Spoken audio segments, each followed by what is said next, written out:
আজ আমরা নওগাঁর এক তরুণের আরিফের গল্প নিয়ে একটু আলোচনা করব। বেশিরভাগ তরুণ যখন চাকরির দিকেই ছুটছে, তখন আরিফ কিন্তু প্রযুক্তিকে কাজে লাগিয়ে অন্যরকম একটা পথে হেঁটেছেন। নিজের জন্য তো বটেই, অন্যদের জীবন বদলানোর চেষ্টা।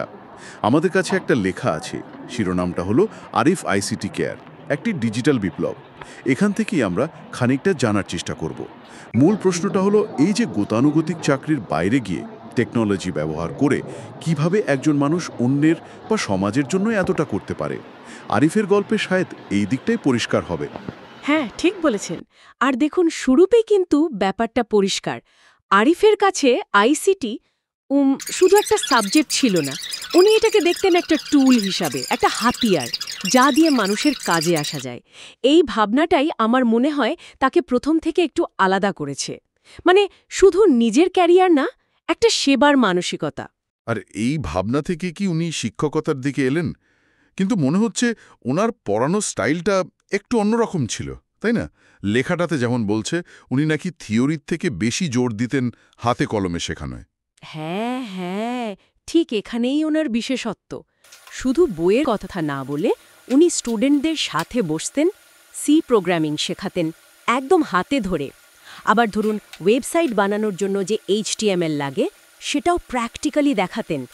এমনকি আর্টিফিশিয়াল ইন্টেলিজেন্স AI এর মতো বিষয়ও কিন্তু উনি পড়াতেন।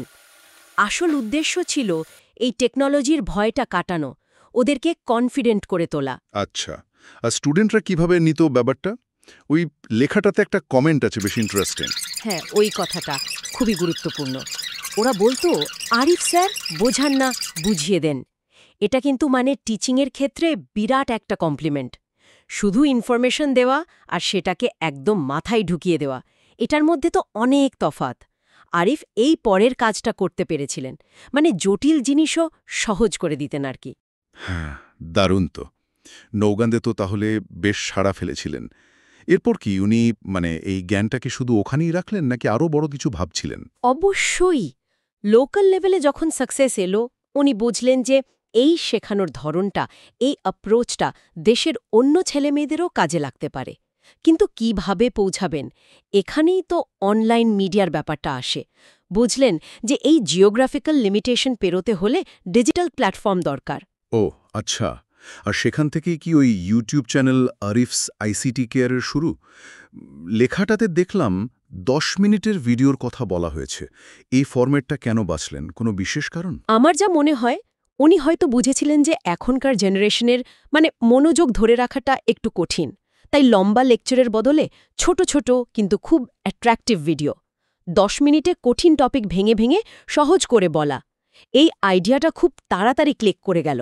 আর এভাবেই অফলাইনের পরিচিতিটা একটা অনলাইন ব্র্যান্ডের রূপ নিল, আরিফস আইসিটি কেয়ার। এ আরিফ আইসিটি কেয়ার নামটা শুনলে মনে হয় একটা কোচিং সেন্টার বা একটা চ্যানেল শুধু। কিন্তু লেখাটা পড়ে মনে হচ্ছে এর থেকে বিষয়টা বেশ বড়, তাই না? এটাকে একটা দৃষ্টিভঙ্গি বা আন্দোলন বলা হচ্ছে। হ্যাঁ, ঠিক।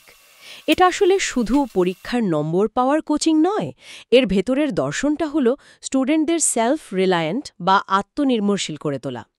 টেকনোলজিকে শুধু ব্যবহার করা নয়, টেকনোলজি দিয়ে কিছু তৈরি করার মানসিকতা তৈরি করা। কিভাবে টেকনোলজি ব্যবহার করে নিজের উন্নতি করা যায়, সমাজের জন্য কিছু করা যায়, দেশের জন্যও ভাবা যায়, সেই দিকটা দেখানো। এটা কিন্তু বেশ আলাদা। শুধু চাকরির পেছনে না ছুটে চাকরি তৈরি করার কথা ভাবা। তার এটা শুধু স্কিল শেখানো নয়, একটা এম্পাওয়ারমেন্টের চেষ্টা, সামগ্রিক একটা ব্যাপার। আর উনি তো শুধু পড়িয়েই থামছেন না, নিজে নতুন কিছু তৈরির দিকেও যাচ্ছেন। দুটো ইন্টারেস্টিং প্রজেক্টের কথা দেখলাম লেখাটাতে। হ্যাঁ, ওনার ফিউচার প্ল্যানগুলো বেশ অ্যাম্বিশাস। একটা তো হলো কলম ব্যবহার করে অটোমেটিক্যালি মানুষের হাতে লেখার মতো লেখা তৈরি করার সিস্টেম। এটা বেশ নতুন ধরনের আইডিয়া লাগছে কিন্তু।